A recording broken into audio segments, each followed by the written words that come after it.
Download aplikasi Tarbiyah Sunnah di handphone Anda. Tersedia di Google Play dan App Store. Bismillahirrahmanirrahim. Assalamualaikum warahmatullahi wabarakatuh. Alhamdulillah wassalatu wassalamu ala Rasulillah wa ala alihi wa ashabihi wa mawalah wa ba'd. Hadirin jamaah Masjid An-Nafi' Dago yang Allah muliakan. Alhamdulillah pagi hari ini Selasa tanggal berapa? 15 ya? 15 Dzulhijjah 1444 Hijriah, kita kembali berjumpa untuk melanjutkan pembahasan kitab Fiqih Al-Asmaul Husna. Pertemuan yang lalu kita sudah membahas sifat Allah, 4 sifat Allah, yaitu Al-Afu, Al-Ghaffar, Al-Ghafur, dan At-Tawwab. Sekarang kita masuki poin berikutnya. Kita akan mengenal 3 nama yang memiliki makna yang sama. Al-Ali, Al-A'la, dan Al-Muta'al. Al-Ali yang maha tinggi. Al-A'la yang tertinggi, paling tinggi, superlatif.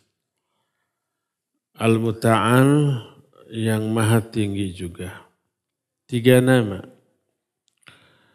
Tentang Al-Ali, Allah sebutkan di antara Al-Baqarah 255 dalam ayat kursi, kalimat terakhir wa huwal aliyul azim, dan dia maha ali dan maha azim. Dalam surah Al-Hajj ayat 62, wa anna allaha huwal aliyul kabir, dan sesungguhnya Allah dialah yang maha ali, maha tinggi dan maha besar. Dan banyak lagi ayat lain yang memuat kata-kata Al-Ali. Adapun Al-A'la, salah satunya disebutkan dalam surah Al-A'la ayat pertama, Sabbihisma rabbikal a'la. Sabbih, sucikanlah isma rabbika, nama Rabbmu al-a'la, yang maha tinggi, yang tertinggi. Dalam surah Al-Lail juga dikatakan illa batigha'a wajhi rabbihil a'la. Illa kecuali ibtigha'a, mencari wajhi rabbihi, wajah Rabbnya al-a'la yang paling tinggi. Jadi tidak ada yang memotivasi dia untuk berbuat kebaikan kepada orang lain, kecuali karena mengharapkan wajah Allah yang paling tinggi. Adapun muta'al disebutkan dalam Ar-Ra'd ayat 9, alimul ghaibi wasyahadatil kabirul muta'al.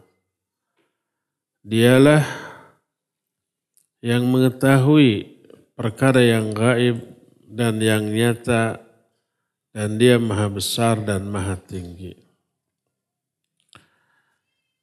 Itulah beberapa ayat yang menjelaskan sifat Allah Al-Ali, Al-A'la, dan Al-Muta'al. Nama-nama yang tadi, yang 3, menunjukkan ketinggian Allah secara mutlak dalam seluruh aspek dan ungkapan. Ketinggian Allah mencakup setidak-tidaknya 3 hal. Pertama, dia maha tinggi dari segi zat. Artinya zat Allah berada di tempat yang paling tinggi di atas seluruh makhluknya. Allah istiwa di atas arsy dan di tempat yang sangat tinggi di atas seluruh makhluknya, tapi terpisah dari makhluknya. Allah istiwa di atas arsy makhluknya. Tapi istiwanya tidak menempel di atas arsy. Tidak membutuhkan arsy. Dan tidak ada pengaruhnya apapun yang terjadi pada diri arsy. Kalau arsy-nya hancur umpamanya, padahal ketika kiamat arsy Allah tidak hancur. Yang hancur itu langit dan bumi. Sehingga dikatakan ketika hari kiamat terjadi di tiup sangkakala, arsy Allah masih dipikul oleh 8 malaikat. Wa yahmilu arsya rabbika fawqahum yauma idzin tsamaniyah. Ketika hari kiamat terjadi, arsy Allah dipikul oleh 8 malaikat. Tidak ikut hancur. Andai toh arsy-nya hancur, tidak berpengaruh apa-apa kepada Allah. Jangan sampai difahami kalau Allah istiwa di atas arsy, kalau arsy-nya hancur, Allahnya jatuh. Ya enggak. Karena tidak menempel, tidak bertumpu dan tidak membutuhkan arsy atau makhluk apapun. Wallahu ghaniyun 'anil alamin. Allah itu ghani. Maksud ghani tidak butuh apapun dari alam ini. Jadi ketinggian yang pertama, makna tingginya Allah adalah tinggi dari segi zat karena Allah istiwa di atas arsy. Berada di atas seluruh makhluknya dan terpisah dari makhluknya. Allah berfirman, Ar-Rahmanu 'alal arsy istawa. Allah istiwa di atas arsy. Dan Allah menjelaskan istiwanya Allah di atas arsy di 6 ayat. Tsumma istawa 'alal arsy. Kemudian Allah istiwa di atas arsy, maknanya adalah ala wartafa alaihi uluwan yaliqu bijalalihi wa kamalihi wa 'azamatihi subhanah. Maknanya Allah tinggi di atas arsy dengan ketinggian yang layak bagi kemuliaan dan kesempurnaan serta keagungan Allah Subhanahu wa taala. Kalau difahami, kalau begitu Allahnya menempel di atas arsy, itu maknanya enggak layak. Berarti bukan itu maknanya. Kalau begitu arsy-nya lebih besar daripada Allah, makna itu tidaklah layak bagi Allah. Berarti bukan begitu maknanya. Jadi dengan makna yang layak bagi keagungan, kesempurnaan dan kemuliaan Allah Subhanahu wa taala. Allah istiwa di atas arsy tanpa membutuhkan arsy, tanpa menempel di atas arsy, tanpa memiliki makna bahwa arsy-nya lebih besar daripada Allah. Apakah kalau suatu benda berada di atas benda lain, benda di bawahnya selalu lebih besar? Tidak. Selalu yang di atasnya itu bertumpu pada yang di bawahnya? Tidak. Saya sering berikan contoh awan ada di atas gunung. Apakah awannya nempel? Tidak. Apakah awannya membutuhkan gunung? Tidak. Apakah gunungnya lebih besar dari awan? Tidak. Awannya bisa jauh lebih besar, bukan hanya gunung. Negara pun beberapa puluh negara tertutup oleh awan. Seperti yang terjadi di negara-negara Eropa di musim dingin begitu. Semua bagian langit dari negara-negara di Eropa di musim dingin tertutup oleh awan yang sangat tebal. Ini yang pertama. Makna yang pertama dari ketinggian Allah adalah tinggi dalam hal zat. Kedua, wa huwal aliyyu uluwa qadar. Tinggi dalam hal kemuliaan atau keagungan. Keagungan dan sifat Allah sangat tinggi. Sifat Allah itu begitu agung, tidak ada yang menyerupainya, bahkan tak ada yang mendekatinya satupun dari makhluknya dalam hal sifat. Bahkan ilmu-ilmu hamba-hambanya tidak bisa, tidak mampu meliputi satu pun dari sifat Allah. Makna tidak bisa meliputi itu tidak mengetahui hakikat dari sifat Allah yang sebenarnya. Hakikat dan kaifiat, baik sifat fi'liyah ataupun sifat dzatiyah. Sifat dzatiyah contoh Allah punya tangan. Allah sendiri menyatakan yadullahi fawqa aydihim. Tangan Allah di atas tangan mereka. Bagaimana tangan Allah? Tak ada satupun makhluk yang mengetahuinya. Laisa kamitslihi syai'un. Yang jelas tangan Allah tak ada yang serupa dengan tangan makhluk manapun. Ilmu makhluk termasuk para malaikat tidak mengetahui hakikat dan kaifiat dari satu saja sifat Allah, apalagi sifat Allah tak berbilang. Artinya tak terbilang. Artinya banyak dan tak ada satupun yang mengetahuinya. Ini yang kedua, Allah tinggi dalam hal keagungan dan kemuliaan. Tak ada yang menyerupai. Ketiga, wahwal aliyu uluwa qahrin. Ketiga, ketinggian Allah dalam hal kekuasaan. Maknanya Allah berkuasa atas segala sesuatu. Segala sesuatu secara detail berada di bawah kekuasaan Allah Subhanahu wa ta'ala. Seluruh makhluk ubun-ubunnya dipegang oleh Allah Subhanahu wa ta'ala. Tak ada sesuatu pun yang bergerak atau tak ada sesuatu pun yang diam kecuali digerakkan dan didiamkan oleh Allah atas izin Allah Subhanahu wa ta'ala. Kalau ada sesuatu yang bergerak baik benda hidup, makhluk hidup ataupun benda mati, itu karena Allah yang menggerakkannya. Kalau ada sesuatu yang diam, baik benda mati ataupun makhluk hidup, diam, itu didiamkan oleh Allah. Apa saja yang Allah kehendaki pasti terjadi, dan apa yang tidak Allah kehendaki tidak mungkin terjadi. Itu saking berkuasanya Allah Subhanahu wa ta'ala. Jadi ketinggian Allah dalam tiga hal itu. Tinggi dalam hal zat, tinggi dalam hal keagungan, kemuliaan, dan tinggi dalam hal kekuasaan. Tak ada satupun makhluk yang menandingi ketinggian Allah dalam tiga hal itu. Dalil tentang masalah ini begitu beragam. Penjelasan tentang masalah ini begitu banyak. Bukti-bukti yang menunjukkan ketinggian Allah di atas seluruh makhluknya begitu berbilang. Berbilang itu artinya banyak. Sampai-sampai Al-Quran menerangkan lebih dari 1000 dalil menunjukkan ketinggian Allah Subhanahu wa ta'ala.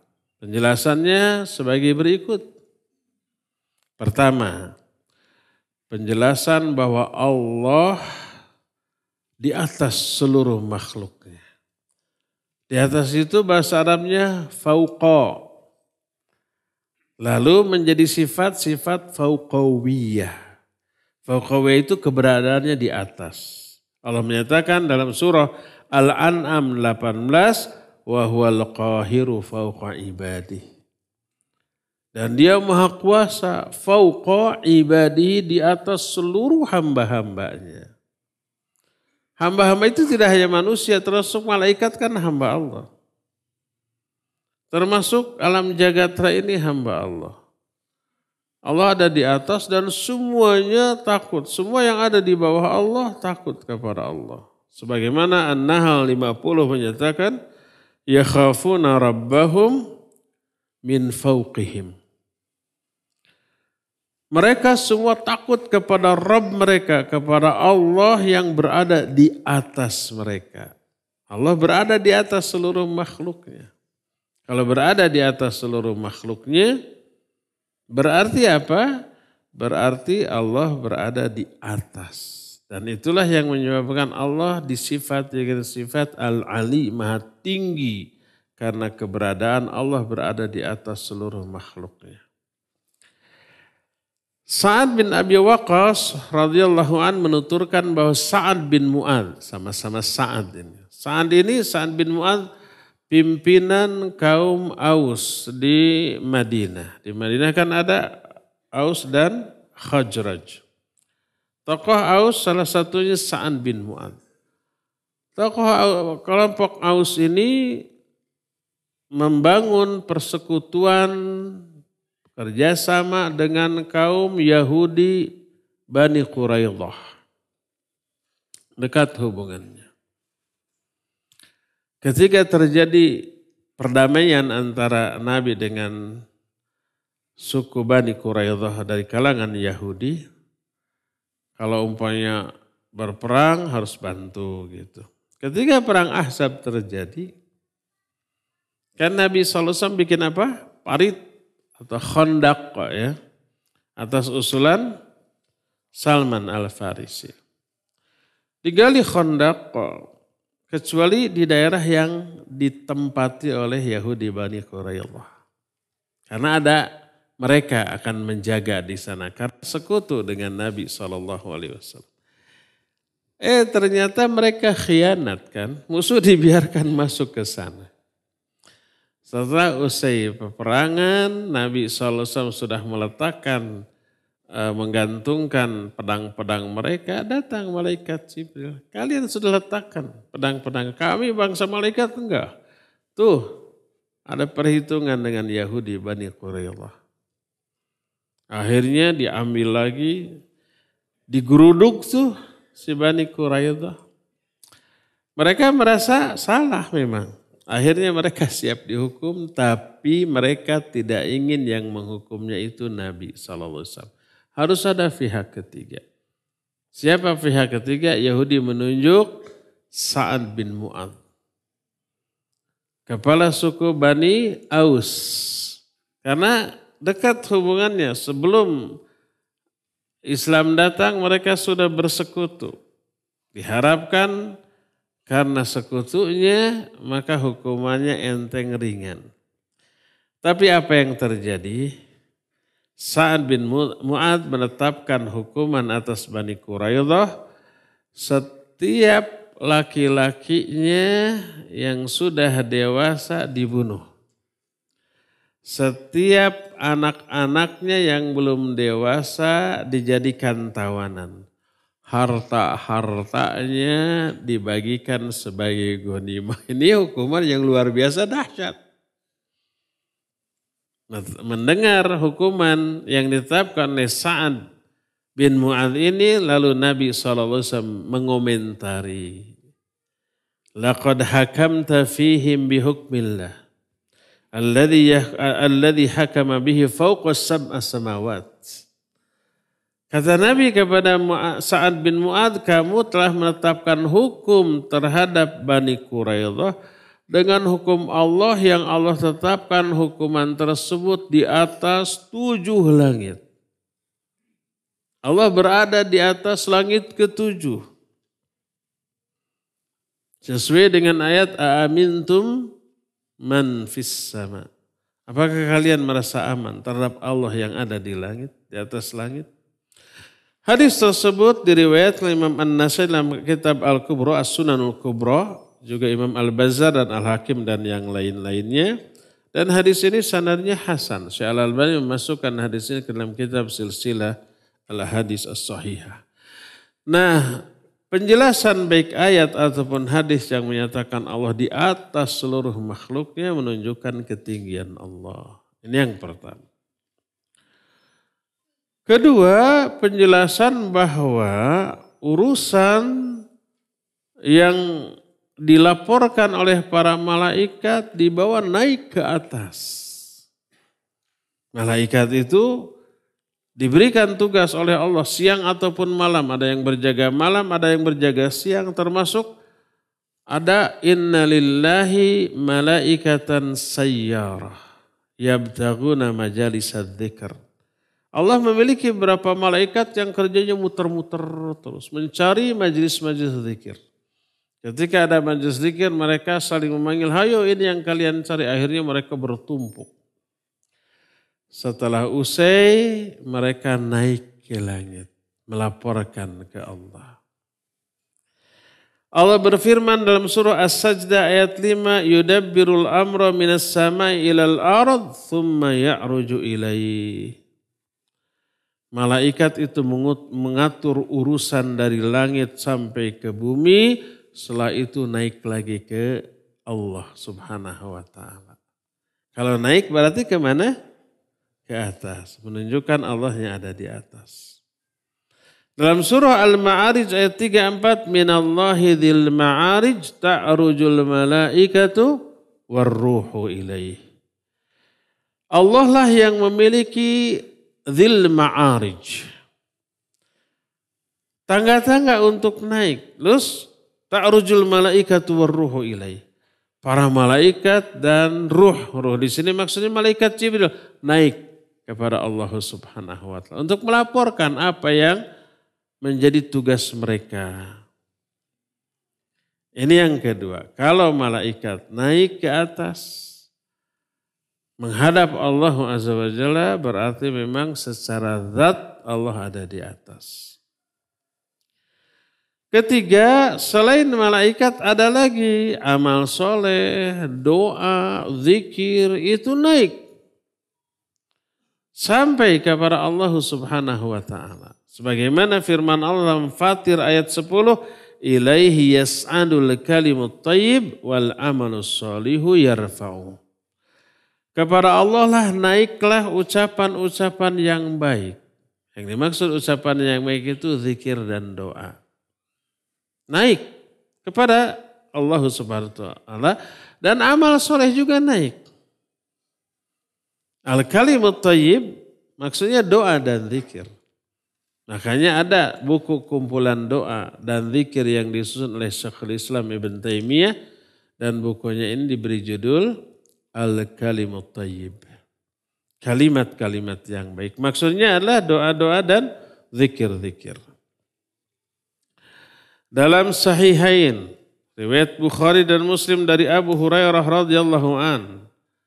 Dia berkata bahwa Rasul SAW bersabda, "Man tasaddaqa bi'adli tamratin min kasabin thayyib, wa la yas'adu ila Allahi illa thayyiba." Wala yas'alu ila Allahi illa at-tayyibu fa inna Allah yataqabbaluha bi yaminihi thumma yurabbiha li sahibiha kama yurabbi ahadukum falwah hatta takuna mithal jabal. Siapa orang yang bersedekah yang sebanding dengan sebutir kurma, hanya sebutir loh. Kalau diuangkan belum tentu 1.000 rupiah. Rupiah ya bukan dolar. Belum tentu 1.000 rupiah satu butir dari kurma. Tapi disedekahkan dan bersumber dari hasil usaha yang baik yang halal. Bukan hasil mencuri, bukan hasil riba, bukan hasil nipu. Pokoknya dari sumber yang bagus. Siapa yang bersedekah dengan sedekah yang sebanding dengan sebutir kurma. Tidak hanya kurma, mungkin permen. Tidak hanya kurma. Mungkin saja hanya kue kecil. Kalau antum umpah haji atau umroh, semoga yang ada di sini dihajikan, diumrohkan oleh Allah suatu saat. Itu banyak orang ingin berbuat baik di Masjid Nabawi, di Masjidil Haram, bawa makanan-makanan kecil, permen atau apa namanya, kue-kue biskuit kecil satu-satu dibagi. La tahtaqiranna minal ma'rufi syai'. Jangan menganggap enteng kepada perbuatan baik sedikit pun. Walaupun kamu bersedekah dengan sebelah kurma, sepotong kurma, satu kurma dibagi 2. Jangan anggap enteng. Kan kita malu ngasih segini. Kan gitunya. Ngasih sedikit malu, yang gede enggak. Intinya nama pelit gitu. Bagi siapa yang bersedekah dengan nilai sedekah yang sebanding dengan sebutir kurma dari hasil yang baik. Karena tidak ada yang bisa naik kepada Allah kecuali yang baik. Kalau sumbernya haram nggak sampai. Kalau sumbernya yang baik sampai kepada Allah. Maka Allah Azza wa Jalla akan menerima sedekah itu dengan tangan kanannya. Kemudian Allah kembangkan, Allah tumbuhkan bagi pemiliknya. Sebagaimana salah seorang di antara kalian menanam, menumbuhkan satu biji. Sampai akhirnya sebesar gunung.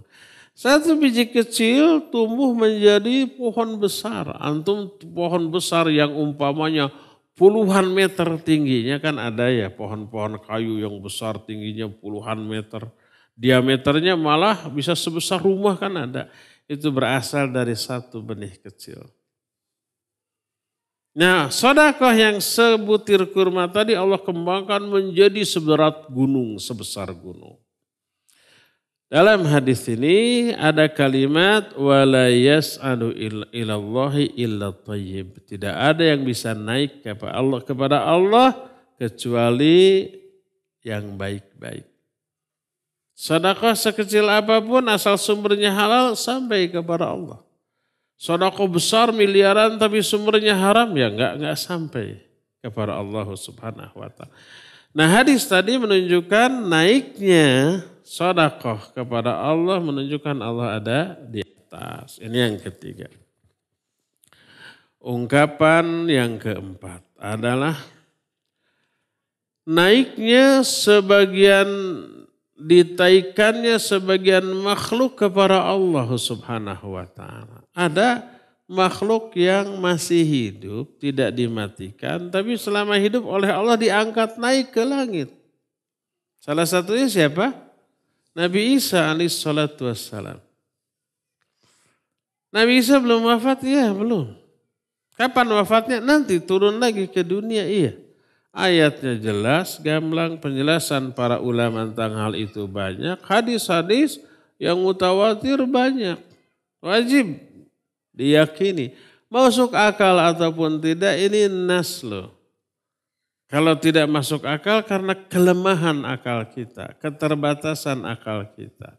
Jangan sampai akal kita yang terbatas dijadikan hakim terhadap nas Al-Quran dan hadis yang sahih. Nabi Isa belum wafat, iya. Tapi ada tuh mantan biarawati yang kemudian tobat mu'alaf dan masuk Islam, dia menyatakan yakin Nabi Isa sudah wafat. Bukan ranah dia untuk menentukan masalah ini. Apalagi kesimpulan bertolak belakang dengan Quran Sunnah yang diterangkan oleh para ulama. Nih Allah berfirman tentang Nabi Isa dalam surah An-Nisa 158. Bal rafa'ahu Allahu ilaih. Kan orang-orang Yahudi mengklaim sudah membunuh Nabi Isa. Apa kata Allah? Wa ma qataluhu wa ma sallabuhu. Walakin subbiha lahu. Mereka tidak membunuhnya, mereka tidak menyalibnya. Yang mereka bunuh, yang mereka salib adalah orang yang diserupakan dengan Nabi Isa. Bal rafa'ahu Allahu ilaih. Bahkan Nabi Isa diangkat oleh Allah kepada dirinya, kepada Allah. Tapi nanti akan wafat, iya. Sebagaimana firman Allah dalam surah Ali Imran 55. Inni mutawaffika wa rafi'uka ilayya. Aku akan mewafatkan engkau, hai Isa. Dan aku akan mengangkat engkau ke arahku, kata Allah. Jadi Nabi Isa diangkat. Kalau diangkat kemana? Ya pasti ke atas, bukan ke pinggir, bukan ke bawah. Ya, menunjukkan Allahnya ada di atas. Ini ungkapan yang keempat yang menunjukkan Allah berada di atas seluruh makhluknya. Kelima, penjelasan tentang turunnya kitab. Al-Quran atau kitab-kitab yang lain. Kalau turun dari mana ke mana? Dari atas ke bawah. Enggak ada yang dari bawah ke atas turun. Naik etama atunya. Allah berfirman dalam Az-Zumar ayat 1, Tanzilul kitabi minallahil azizil hakim. Al-Quran ini Allah lah yang menurunkan kitab. Inilah Al-Quran, kitab yang Allah turunkan dari Allah yang maha gagah dan maha hakim. Surah As-Sajdah ayat 2, Tanzilul kitabi la raiba fihi min rabbil alamin. Allah lah yang menurunkan kitab. Tak ada keraguan di dalamnya. Langsung dari Rabbul Alamin. Jadi kalau turun, Al-Quran turun, berarti dari atas ke bawah menunjukkan sumber turunnya Al-Quran, yaitu Allah Azza wa Jalla ada di atas. Keenam, penjelasan bahwa Allah berada di atas langit. Sebagaimana firman Allah dalam surah Al-Mulk ayat 16 dan 17, Amintum man fis sama ay yakhsifa bikumul arda fa idza hiya tamur. Am amintum man fis sama ay yursila alaikum hasiba fasata'lamuna kaifa nadhir.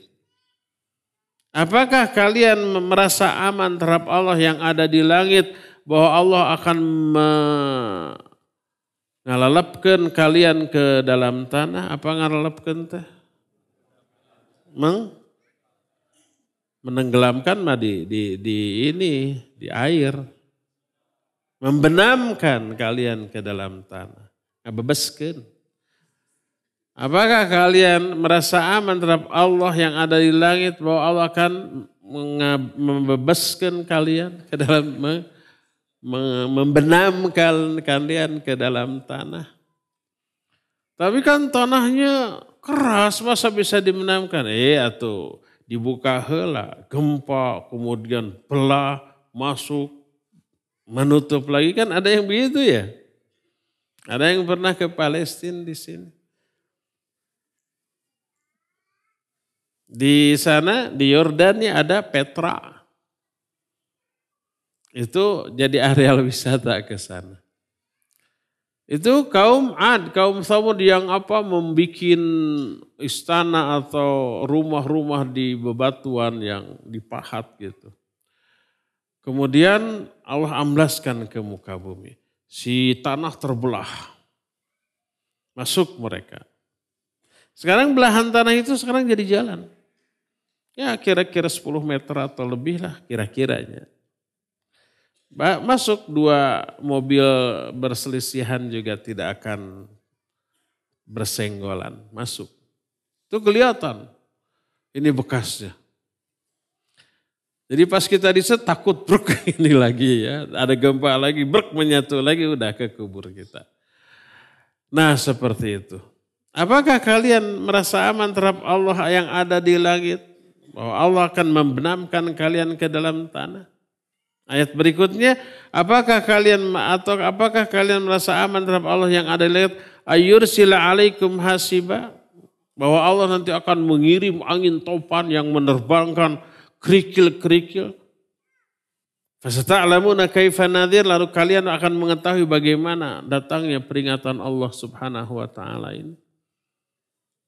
Hebatnya angin itu menerbangkan kerikil, apabila kerikil itu mengenai orang, tembus itu kayak peluru. Saking apanya?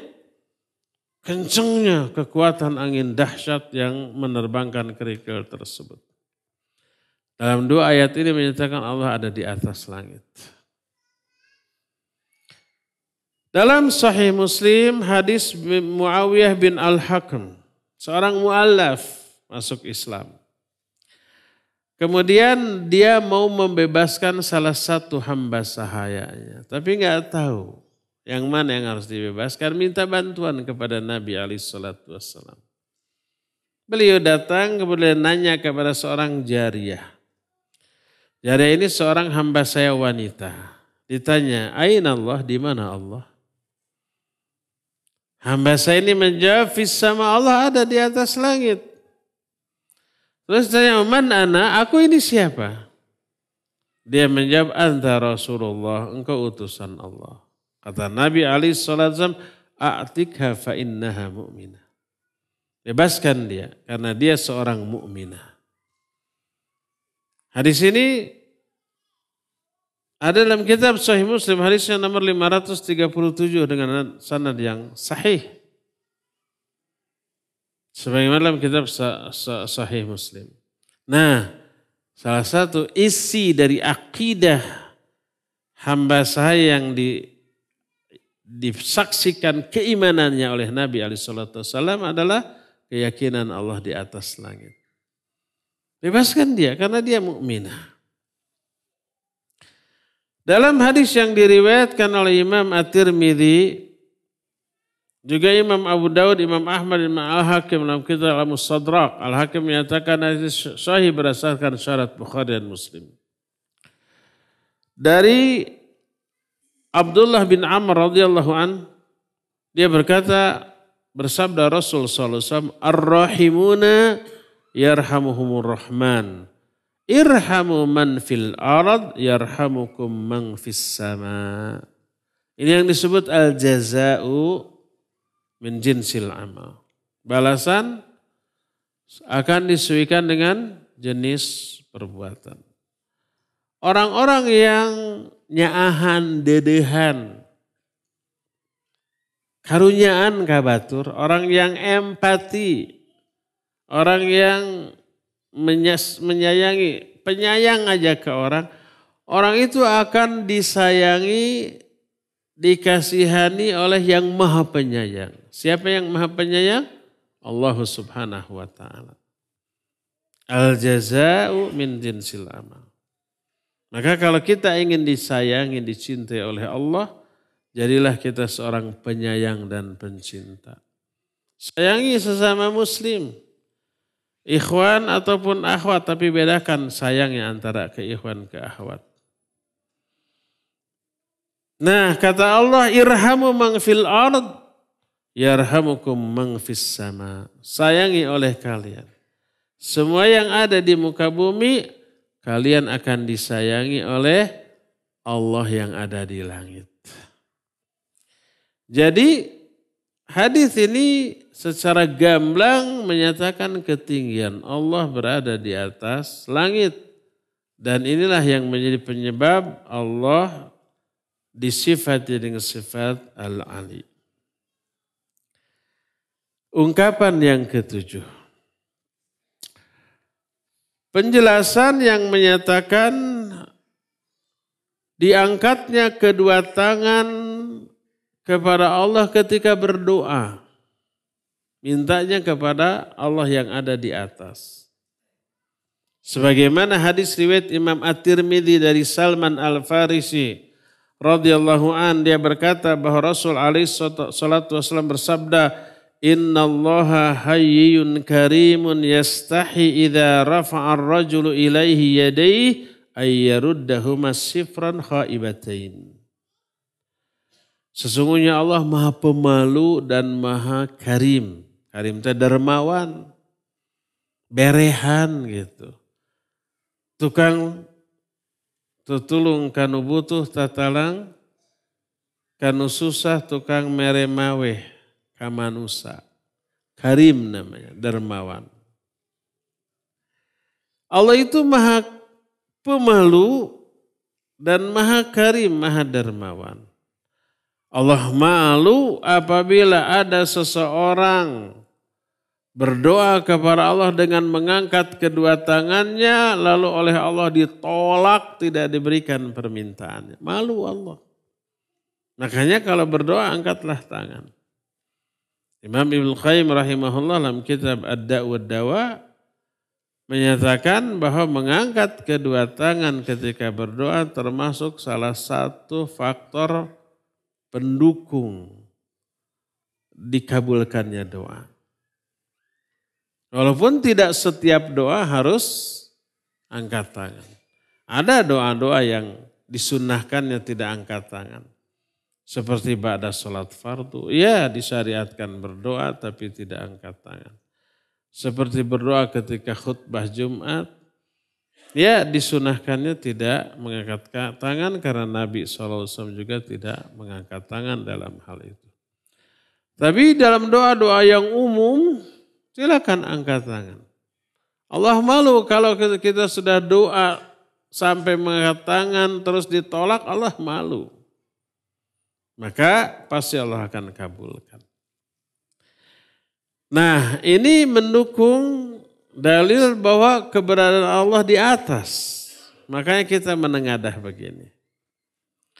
Itu ketujuh. Kedelapan.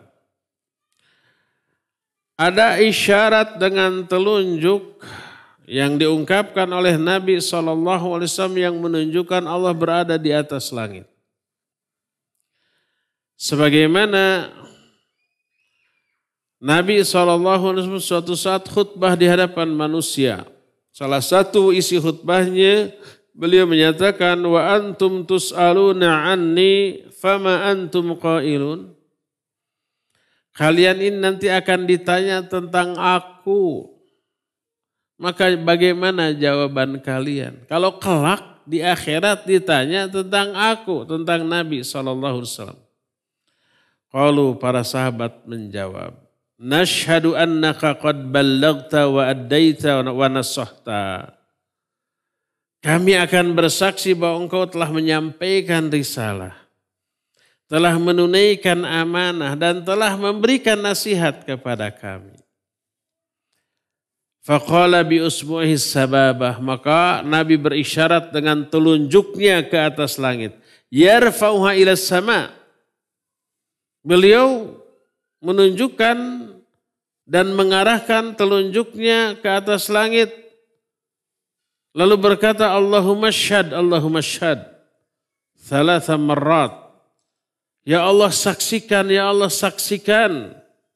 3 kali beliau menyatakan begitu. Sambil menunjuk ke langit dan menengadahkan kepalanya ke langit. Menunjukkan Allah yang beliau seru dengan ucapannya itu ada di atas. Hadis ini sahih diriwayatkan oleh Imam Muslim. Ini yang ke-8. Ungkapan yang ke-9 yang menyatakan Allah ada di atas adalah informasi berita dari Rasul SAW tentang bolak-baliknya Nabi Musa, bolak-baliknya beliau kepada Allah dan kepada Nabi Musa ketika peristiwa Mi'raj. Dalam rangka meminta keringanan kewajiban sholat. Beliau naik kepada Allah lalu turun lagi ketika berjumpa dengan Nabi Musa berkali-kali disuruh naik lagi, minta lagi dispensasi, minta lagi keringanan. Jangan 50 kali, kan awalnya 50 kali sehari semalamnya. Turun pas sampai Nabi Musa, umatmu tidak akan mampu. Minta keringanan kepada Allah. Dikurangi 5, akhirnya 5 waktu. Bayangkan kalau sehari semalam kita 50 kali sholat, gak akan ada waktu untuk yang lain-lainnya. Akan ada waktu untuk yang lain-lain. Alhamdulillah kemaharahmanan Allah. Rahmat Allah kepada kita menyebabkan kita hanya 5 kali. Waktu dan bilangan yang pas, tidak terlalu sering, tidak terlalu jarang. Kalau sehari sekali, aduh terlalu jarang. Nanti hati kita keburu gersang, ya enggak? Kalau lewat dari 5 kali, 6 atau 10 kali keseringan. Dan ini tidak bertolak belakang dengan maha kehendak Allah. Ya kehendak Allah bisa ditawar. Enggak. Kehendak Allah tetap akan 5 kali. Terus kenapa awalnya 50 kali? Untuk menunjukkan bahwa 1 kali sholat nanti sebanding dengan 10 kali sholat. Sesuai dengan ayat Allah yang lain. Man ja'a bil hasanah falahu asyru amsalihha. Siapa yang melakukan 1 kebaikan dilipat gandakan 10 kali lipat. 1 kali sholat yang kita lakukan pahalanya sama dengan 10 kali lipat. 10 kali sholat. 5 kali sholat berarti 50 kali sholat seperti kehendak Allah dari awal. Sebaliknya siapa yang meninggalkan 1 kali sholat sama dengan meninggalkan 10 kali sholat. Gede banget tuh dosanya ya. Jadi bolak-baliknya dalam peristiwa Mi'raj menunjukkan Allah ada di atas. Naik ke atas ke Allah, turun lagi ke Nabi Musa. Terlebih kasus Mi'rajnya itu sendiri Nabi dimi'rajkan dari bumi ke langit, ke Sidratul Muntaha. Terus menembus langit ke-7. Dan Allah jelaskan peristiwa ketika di Mi'raj ketika di langit itu dalam Al-Quran dalam surah An-Najm. Walaqad ra'ahu nazlatan ukhra inda Sidratul Muntaha indaha Jannatul Ma'wa idh yaksha sidrata ma yaksha ma zaghal basar wa ma tagha laqad ra'a min ayati rabbihil kubra. Allah telah Nabi SAW telah melihat malaikat Jibril dalam bentuk yang asli. Di mana? Inda Sidratul Muntaha, ketika berada di Sidratul Muntaha. Indah Jannatul Ma'wa, di samping Sidratul Muntaha ada surga Ma'wa. Menunjukkan surga sudah ada tuh. Ketika Nabi Mi'raj sudah ada surga itu. Di samping Sidratul Muntaha. Idh yagsha sidrata ma yagsha. Ketika Sidratul Muntaha ditutupi oleh sesuatu yang menutupinya. Kata Nabi SAW, aku tidak tahu itu. Yang jelas warna-warni dengan warna-warni yang super indah yang belum pernah aku lihat di muka bumi ini. Sampai di akhir penjelasan itu laqad ra'a min ayati rabbihil kubra. Sampai mazaghal basaru wa matagha, itu terbelalak mata beliau tidak lepas melihat pemandangan yang luar biasa, perkara yang menutupi atau hal yang menutupi Sidratul Muntaha tadi. Laqad ra'a min ayati rabbihil kubra, dia telah melihat tanda-tanda kebesaran Allah yang menakjubkan. Nah, setelah dimi'rajkan melihat berbagai macam kekuasaan Allah, dibandingkan dengan afara'aitumul lata wal uzza wa manata thalithatal ukhra. Sekarang lihat lata, uzza, manat gitu. Apa dia? Meninggalkan penyembahan kepada Allah untuk mengejar sesuatu yang hina. Menyembah sesuatu yang hina. Peristiwa Mi'rajnya itu sendiri menunjukkan Allah yang didatangi oleh Nabi alaihissalatu wassalam ada di langit. Itu ke-9. Ke-10 ini. Poin ke-10 banyak disalahfahami oleh orang yang anti terhadap keberadaan Allah ada di atas langit. Terbalik nih. Allah menceritakan tentang Fir'aun yang menyuruh salah satu menterinya, si Haman ngaranya, awas kalau punya anak jangan dinamai Haman. Umpamanya karena ini bahasa Arab dari Quran namanya Haman, namanya Qarun, namanya Khinzib. Khinzib ada dalam hadis tapi itu nama setan yang suka menggoda manusia di dalam sholat. Karena Nabi Musa menyatakan ketika tanya siapa Rabbmu, ilahmu, itu Rabbku adalah penguasa langit dan ada di atas langit. Itu si Fir'aun ngolok-ngolok Haman, tolong bikinkan bangunan yang tinggi aku akan naik melihat Tuhannya Musa. Itu mengolok-olok nyinyir karena tidak percaya bahwa Allah yang disembah oleh Nabi Musa itu ada di atas langit. Ini Allah jelaskan dalam surah Ghafir 36-37. Wa qala fir'aunu ya Haman ibni li sarhan la'alli ablughul asbab. Asbab as-samawati fa'attali'a ila ilahi Musa. Wa inni la'adhunnuhu kadhiba. Wa kadzalika zuyyina li fir'auna su'u 'amalihi wa sudda 'anis sabil wa ma kaidu fir'auna illa fi tabab. Berkatalah Fir'aun, hei Haman, bangunkan untukku satu tiang, satu bangunan yang tinggi, agar aku bisa mencapai sebab. Sebab apa? Sebab-sebab tangga menuju langit, lalu aku akan melihat Tuhannya Musa. Aku yakin dia pendusta. Demikianlah Fir'aun ini dihiasi amal-amal buruknya, dan dijauhkan atau dihalangi dari jalan yang benar.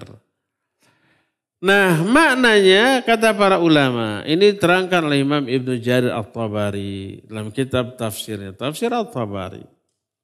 Dijelaskan juga oleh Imam Al-Qurtubi dalam kitab Tafsir Al-Qurtubi. Maknanya, inni la'adhunnu Musa kadhiban fima akhbaru bihi min anna Allah fis sama'. Maknanya Fir'aun berkata, aku yakin Musa berdusta tentang omongannya bahwa Allah ada di langit. Gak percaya si Fir'aun, Allah ada di langit. Jadi akidah Fir'aun menyatakan Allah tidak berada di langit. Itu imannya Fir'aun, akidah Fir'aun begitu. Tapi ada kan ustadz yang salah paham, oh siapa yang meyakini Allah ada di langit itu seakidah dengan Fir'aun. Ini ayatnya. Ini salah paham dia. Lebih baik gagal paham daripada salah paham. Apa bedanya gagal paham dengan salah paham? Gagal paham tidak bisa memahami apapun dari suatu ayat atau pernyataan. Blank lah enggak gitu. Itu lebih selamat. Dibanding salah paham merasa paham tapi pemahamannya salah tapi merasa benar tak etata. Pika sebelin. Bodoh guminter. Dia bodoh tapi dirinya bodoh bahwa dia itu bodoh. Dia tidak tahu bahwa dirinya itu, dia tidak tahu, tapi dia tidak tahu bahwa dirinya itu tidak tahu.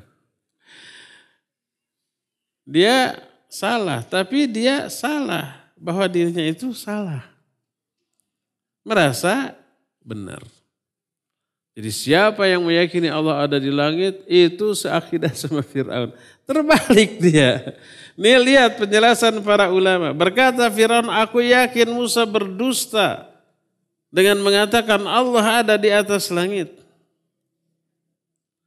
Maka berkata para ulama, di antara Imam Ibnu Jarir, faman nafa'un wallahi fafihi shibhun min Fir'aun. Siapa yang menafikan ketinggian Allah, siapa yang menolak bahwa Allah ada di atas langit, dia serupa akidahnya dengan Fir'aun. Waman athbata wallah fahuwa ala najhil Musa. Siapa yang menetapkan bahwa Allah ada di atas langit, dia satu manhaj, satu keyakinan dengan Nabiullah Musa. Dan satu keyakinan dengan seluruh para nabi. Inilah beberapa dalil dan dalil-dalil yang senada dengannya sangat banyak dari Al-Quran dan As-Sunnah. Yang isinya menetapkan ketinggian Allah Subhanahu wa ta'ala. Bahwa Allah tinggi, berada di atas segala sesuatu.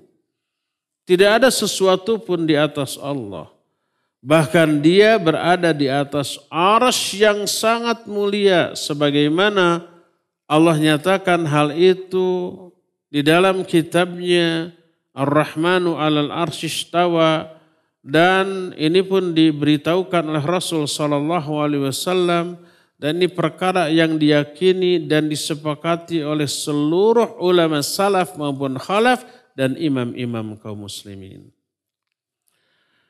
Berkata Abu Nasr As-Sizzi rahimahullah dalam kitab Al-Inabah.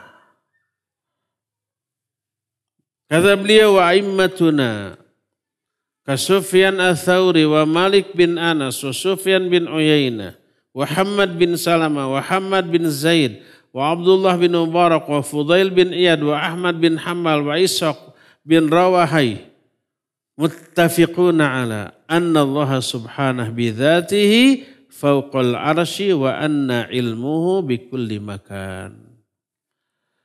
Imam-imam kami seperti Imam Sufyan Ats-Tsauri, Imam Malik bin Anas, Imam Sufyan bin Uyainah, Imam Hammad bin Salama, Hammad bin Zaid, Abdullah bin Mubarak, Fudail bin Iyad, Ahmad bin Hanbal, Ishaq, seluruhnya sepakat menyatakan bahwa Allah secara zat ada di atas arsy, tapi ilmunya menjangkau setiap tempat.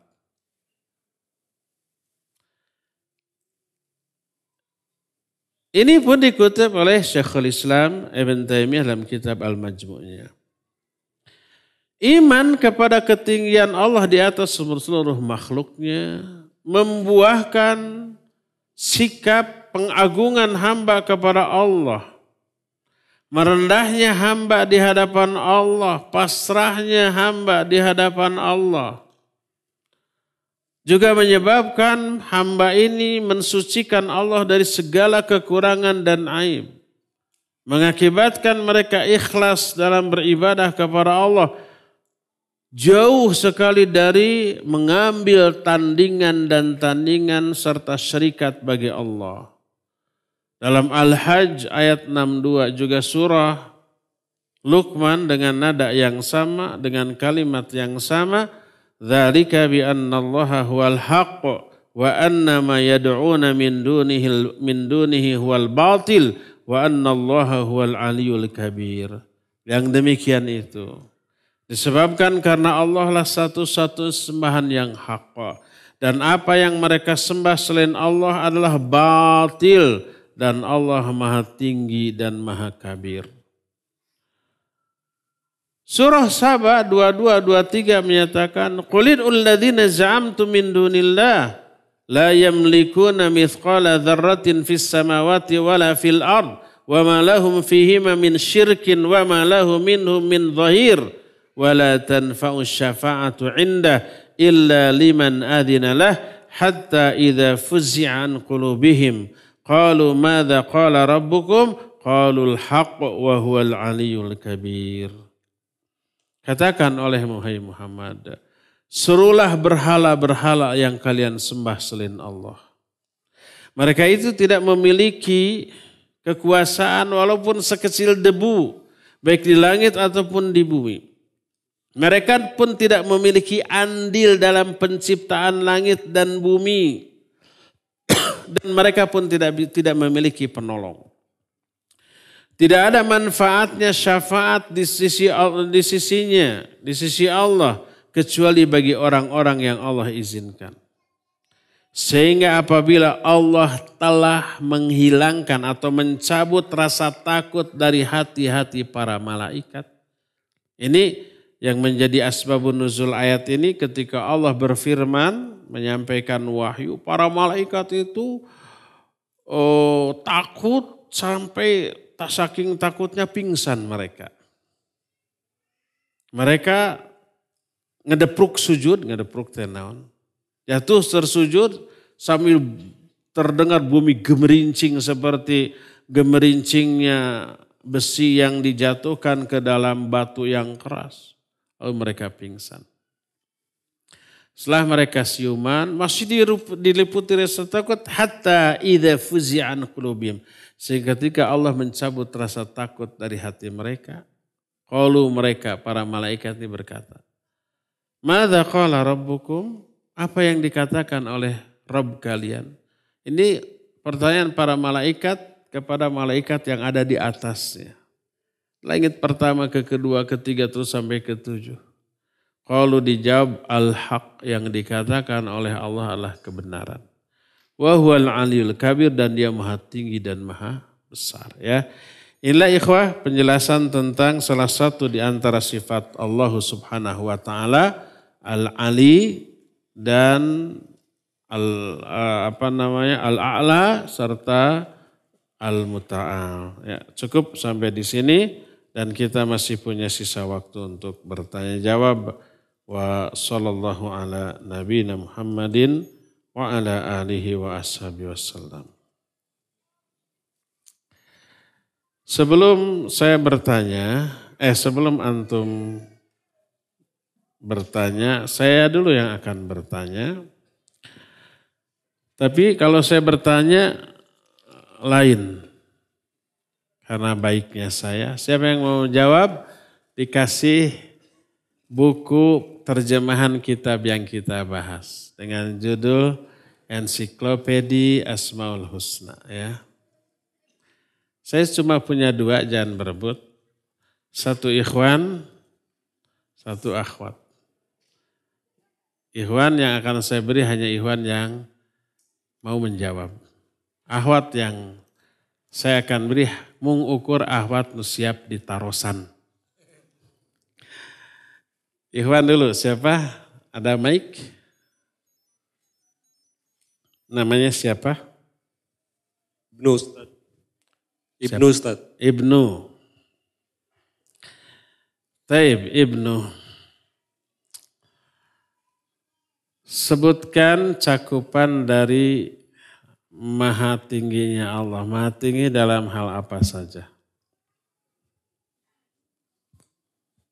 Ada 3 tuh.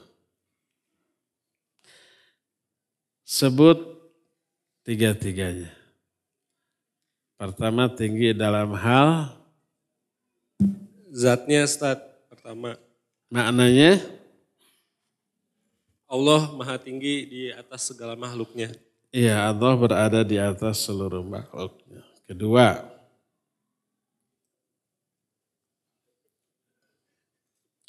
tinggi dalam hal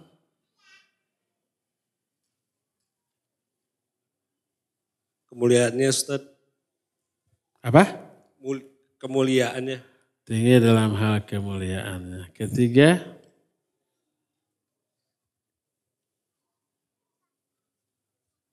Kekuasaan Ustaz. kekuasaan. Tapi barakallahu fiik walaupun niron nggak apa-apalah. Ambil. Ahwat yang mau ditanya silakan pegang mic. Ditunjuk oleh panitia dikasih mic. 1. Seorang aja.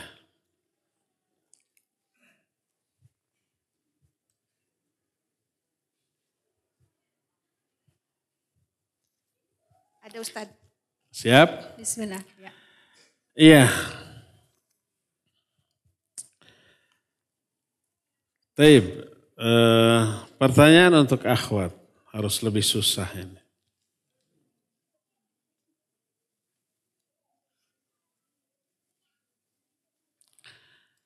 Sebutkan 2 teman Fir'aun yang jahat. Haman dan Korun. Haman dan Korun. Gampang gening sugan tes. Ya, tapi barakallah. Jangan menyusahkan akhwat. Senangkan akhwat ya. Nanti silakan diambil ya, digosen nanti ke akhwat.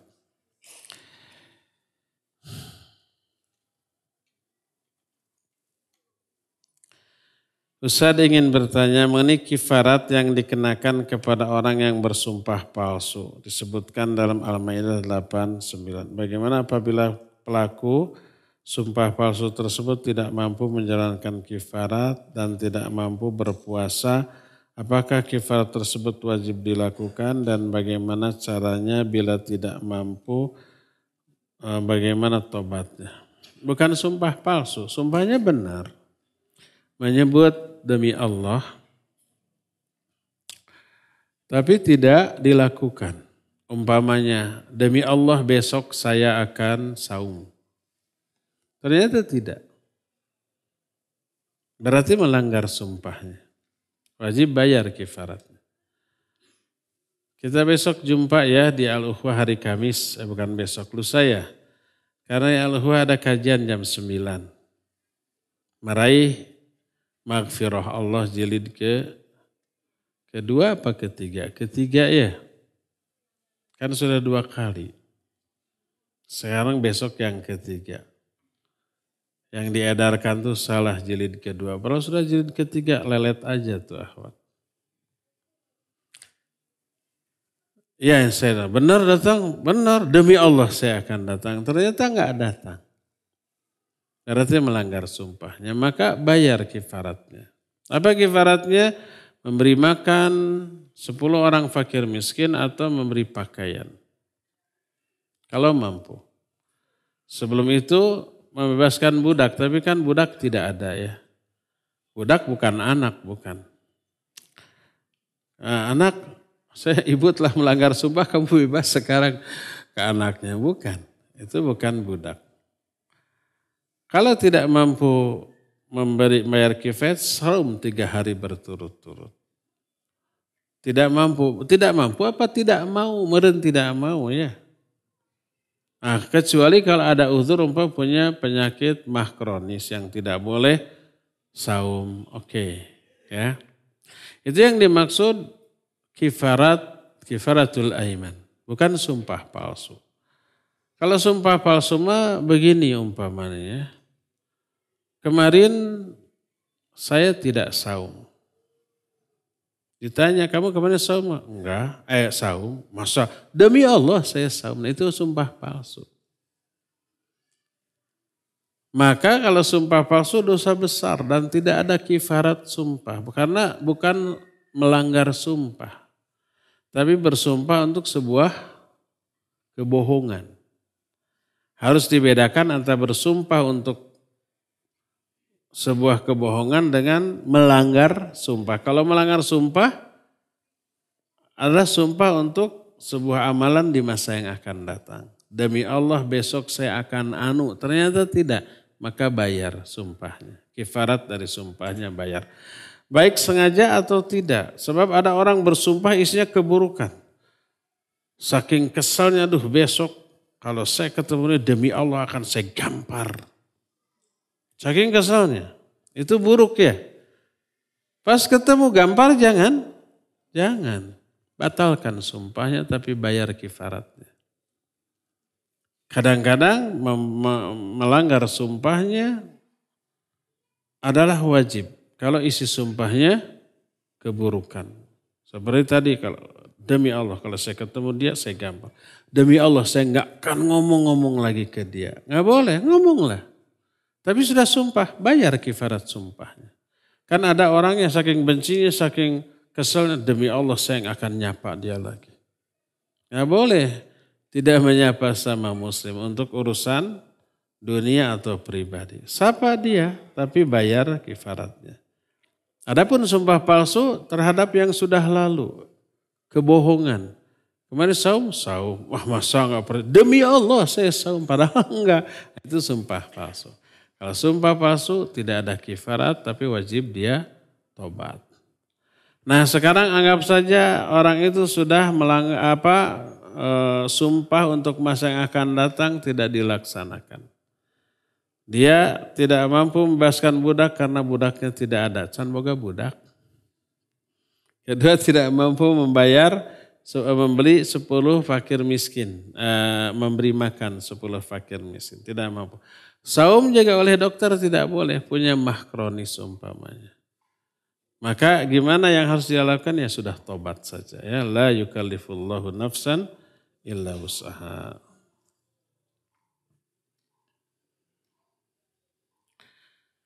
Ada sekelompok orang yang menggunakan dalil as-sajdah 2, turunnya Quran yang tidak ada keraguan padanya sebagai dalil. Tidak diperlukannya hadis sebagai panduan beragama. Bagaimana menyikapi hal ini? Ayat lain kan banyak. Bahwa Nabi SAW diutus untuk menjelaskan isi Al-Quran. Ati'ullah wa ati'ur Rasul. Terus ayat wa yu'allimuhumul kitab wal hikmah. Nabi ini mengajarkan kebenaran kitab dan hikmah. Kitab maksudnya Al-Quran, hikmah adalah Al-Hadis. Al-Quran dan As-Sunnah. Banyak tuh ayat yang menunjukkan wajibnya kita menerima hadis. Litubayyinahu linnas. Kami turunkan Al-Quran kepada engkau. Litubayyinahu linnas agar kamu menjelaskan isi Al-Quran ini kepada manusia. Isi penjelasan Nabi tentang Al-Quran, menafsirkan Al-Quran itu hadis. Jadi Al-Quran menyuruh kita iman berpegang teguh kepada hadis. Kalau tidak ada hadis, bagaimana kita bisa berwudu yang benar, sholat yang benar? Ada enggak tata cara berwudu yang detail dari Quran? Tidak ada. Quran hanya mengatakan basuh wajah, tangan, usap rambut, dua kaki sudah. Tidak ada kumur-kumur, tidak ada istinsyak, tidak ada istinsyar.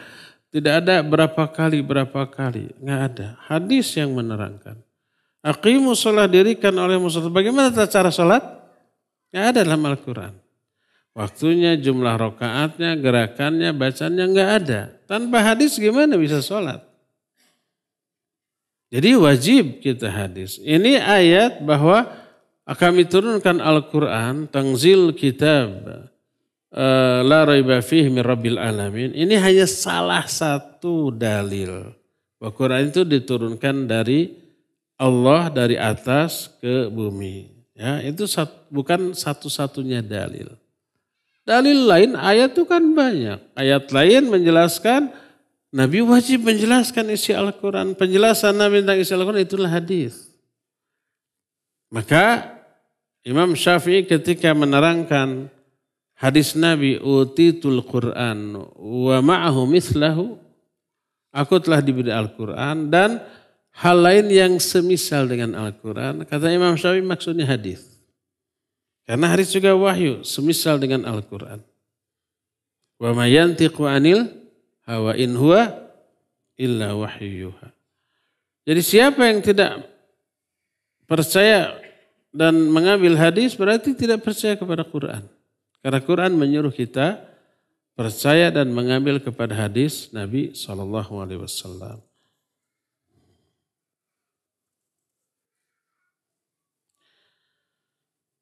Teman saya akhwat bertanya, ini titipan nih. Apakah boleh seorang istri meminta suami untuk tidak bekerja? Enak dong. Karena suami bekerja sebagai pelaut. Dan istri sedang hamil sangat butuh ditemani. Dan mereka hidup di daerah yang hanya berdua. Di mana? Di pulau gitu. Tidak ada keluarga. Selama ini hidup masih cukup. Bagaimana nasihat Ustaz? Boleh. Itu hak istri. Hak istri itu tidak hanya nafkah lahir, tapi nafkah batin mencakup juga ditemani. Dipondokan kata orang Sunda. Ya. Kalau umpamanya pergi selama sekian bulan dan istri tidak ridho, apapun tujuannya, baik untuk bekerja, mencari nafkah, untuk mencari ilmu, untuk berdakwah lebih dari 3 bulan. Kemudian si istri tidak ridho, dia boleh menuntut cerai. Karena apa? Hak istri. Walaupun umpamanya nafkah lahir iya dipenuhi, tapi nafkah batin tidak. Apalagi si istri berada sendiri di tempat yang asing, yang riskan. Walaupun suami berangkat itu untuk sesuatu yang maslahat, baik untuk mencari nafkah, mencari ilmu, atau menyebarkan ilmu dakwah. Tapi istri tidak ridho, maka boleh, itu hak dia. Makanya ketika setelah akad nikah, pihak pemerintah melalui KUA menawarkan suami untuk membaca apa? Ta'liq ta'laq.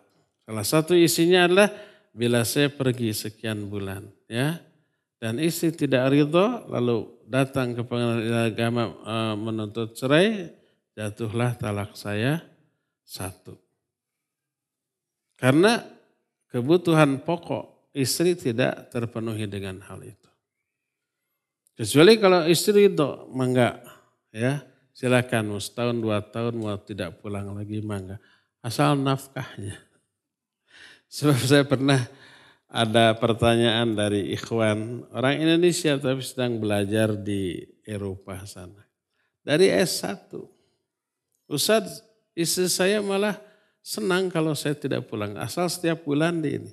Pas sudah selesai S1 kata istri teruskan S2. Beres istri jangan pulang sayang. Kalau pulang ongkos PP kan gede puluhan juta. Teruskan S3. Setelah selesai S3 terus jadi profesor di sana. Yang penting uangnya dikirim dan lumayan. Bisa bangun rumah. Itu harus tanda tanya, jangan-jangan pulang sudah ada suami baru.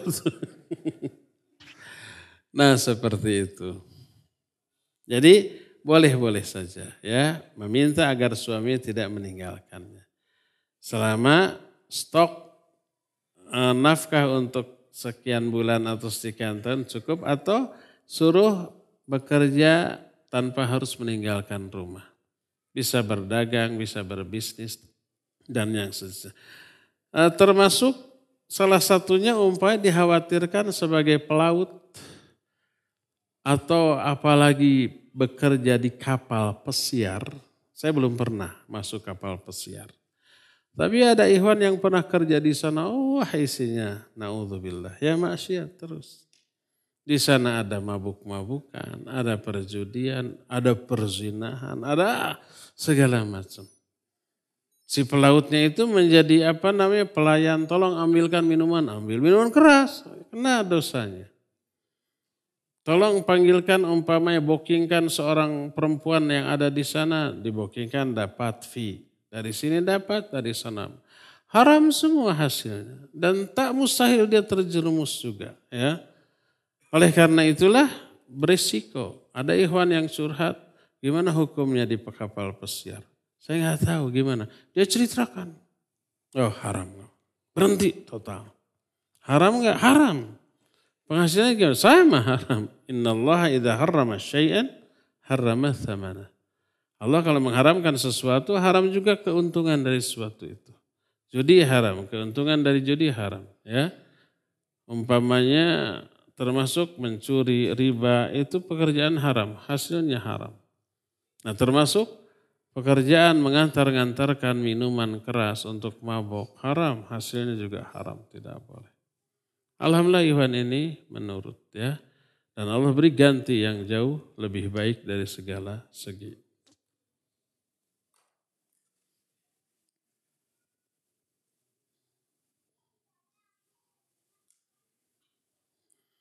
Alhamdulillah anak-anak sudah lulus SD. Anak berniat ingin memberikan hadiah kepada wali kelas guru. Apakah ini juga termasuk gulul? Karena setiap tahun semester. Karena setiap tahun semester anak gak pernah kasih hadiah. Setiap tahun meren. Ana memberi hadiahnya ketika sudah lulus sebagai tanda perpisahan. Jazakallahu khairan. Kalau kita puas atas pelayanan sebuah lembaga, sebuah perusahaan, puas. Termasuk perusahaan jasa, kita puas. Boleh memberi hadiah? Boleh. Tapi hadiah ini menjadi milik perusahaan dia. Bukan milik pekerja karyawan yang dipekerjakan di kita. Orang itu boleh menerima, boleh tapi distorkan ke bosnya. Ini saya dikasih hadiah karena klien kita puas, ini saya dikasih hadiah, ini milik perusahaan. Sudah menjadi milik perusahaan, bonus. Orang itu tidak boleh mengklaim miliknya. Karena dia sudah dibayar untuk memberi sebaik-baik servis kepada customernya. Ya.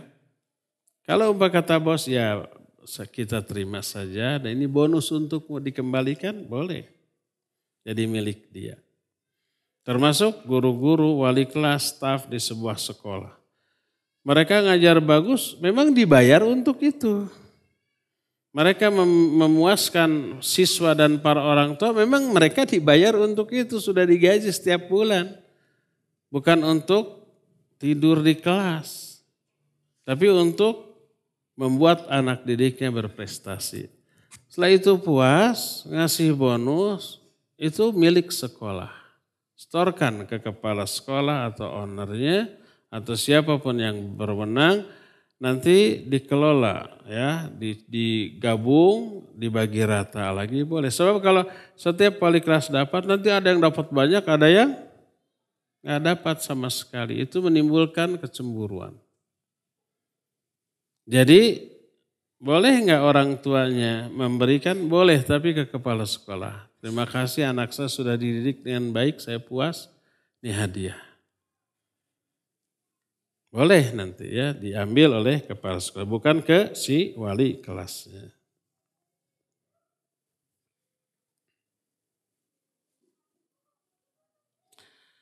Bagaimana hukum daging yang disembelih oleh orang yang jarang sholatnya, bolong-bolong.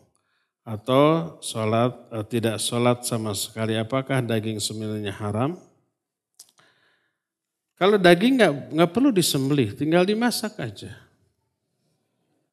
Saya bertanya apakah hukum daging yang disembelih?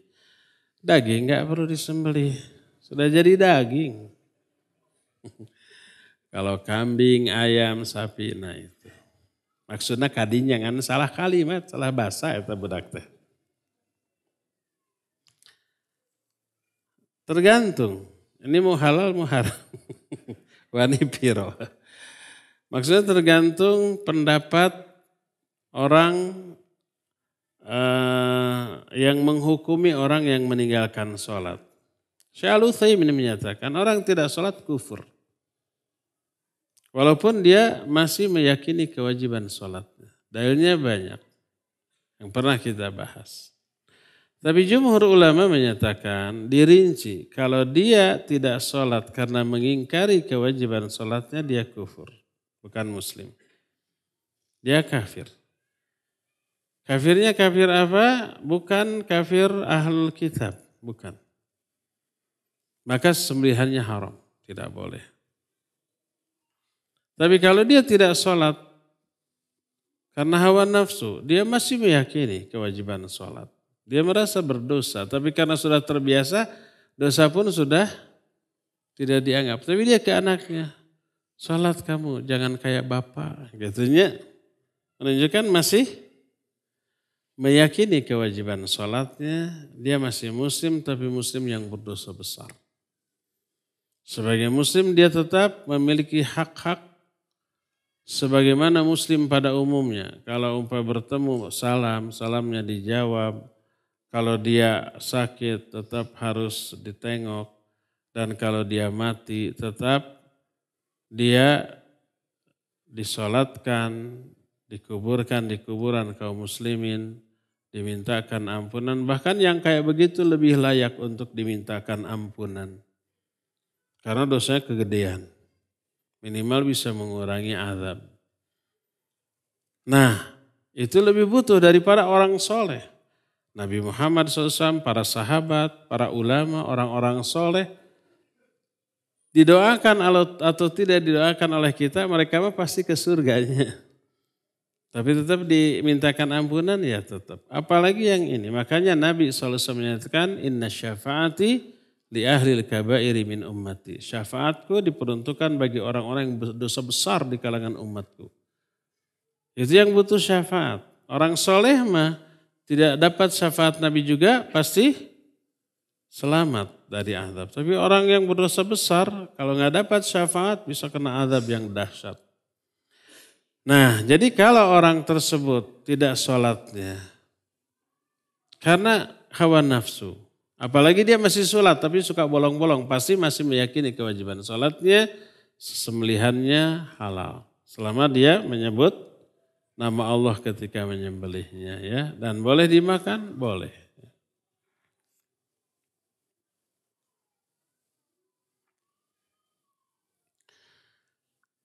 Apabila kita saat haji nafar awal dan membadalkan lempar jumlah untuk orang tua, tapi saat kita membadalkan posisi orang tua berada di Mekah bukan di Mina.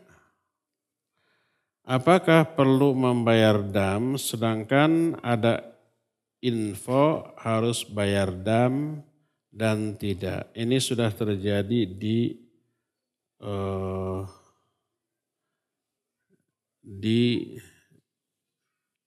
mana ini? Bila banyak dam diganti, bila bayar dam diganti dengan puasa, apakah bisa? Sudah terjadi di Solo? Ya pokoknya begitulah. Iya, jamaah haji wajib mabit di Mina sejak malam 11 sampai 12. Setelah 12 mau meninggalkan Mina boleh, namanya nafar awal. Kalau sampai tanggal 13 itu lebih afdal, lebih utama disebut nafar tsani. Lalu para ulama membatasi batas atau waktu minimal mabit di Mina. Intinya kalau Syekh Al-Utsaimin menyatakan kalau sudah tinggal di Mina sejak ba'da isya sampai pertengahan malam, maka itu sudah disebut mabit. Kalau umpamanya setelah ba'da zuhur gitu ya, lalu lontar jumroh, beres, setelah itu dia keluar dari Mina, Mau ke Mekah, mau ke Jeddah, mungkin belanja, mungkin istirahat di hotel atau ada teman atau keluarga di Mekah, di Jeddah, boleh. Tapi nanti maghrib atau isya harus datang lagi ke Mina, menetap di Mina sampai pertengahan malam. Itu batasan mabit di Mina.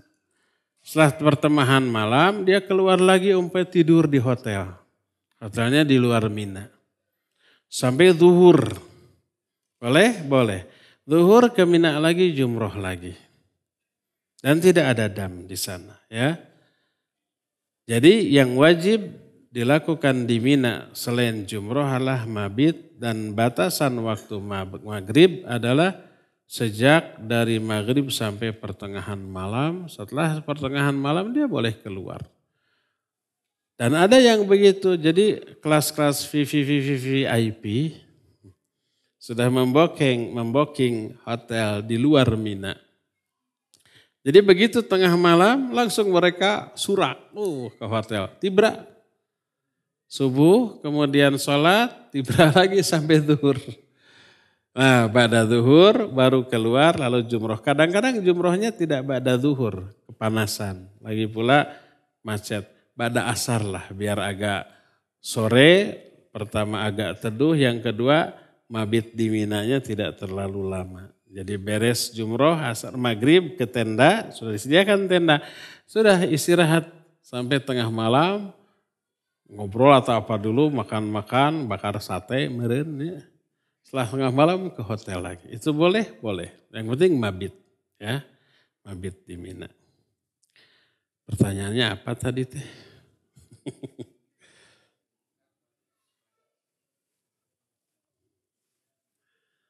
Apakah perlu bayar dam? Posisi orang tua di Mekah, sudah berada di Mekah. Ya tergantung, posisi di Mekah itu kapan. Jadi kalau tanggal 12 atau malam tanggal 12,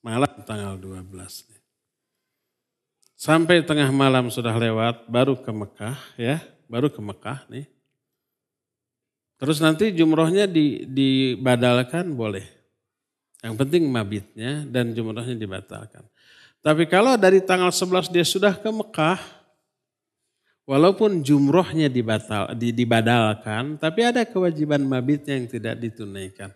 Dia wajib bayar dam, ya, menyembelih seekor kambing di sana. Kalau mabitnya tidak dilakukan. Jadi ada dua kewajiban ketika di Mina. Yang pertama mabit, yang kedua jumroh. Jumrohnya bisa dibatalkan tapi mabitnya tidak bisa dibadalkan. Jumrohnya bisa dibadalkan bukan dibatalkan. Dibadalkan diganti oleh orang lain diwakili boleh. Tapi mabitnya tidak, ya. Nggak boleh saya mah di Mekah di hotel tuh sok mabitnya, jumrohnya ganti, wakilkan, nggak boleh. Kalau jumrohnya bisa, tapi mabitnya tidak bisa. Ya. Jadi kalau tidak mabit, maka dia bayar dam. Jadi si orang tua yang diwakili jumrohnya sudah di Mekah itu tergantung. Sejak kapan dia di Mekah. Kalau dari tanggal 11 berarti tanggal malam 12-nya tidak mabit, maka dia kena dam. Tapi kalau umpamanya dia sampai tanggal 12 tengah malam tanggal 12, gitu ya, tengah malam baru ke Mekah, boleh dibadalkan jumrohnya nanti sore atau siangnya, ba'da zuhur, boleh tidak terkena dam.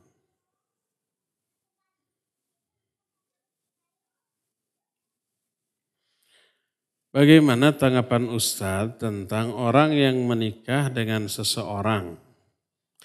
Tapi karena rasa kasihan, rasa sukanya mungkin hanya 10%, terima kasih.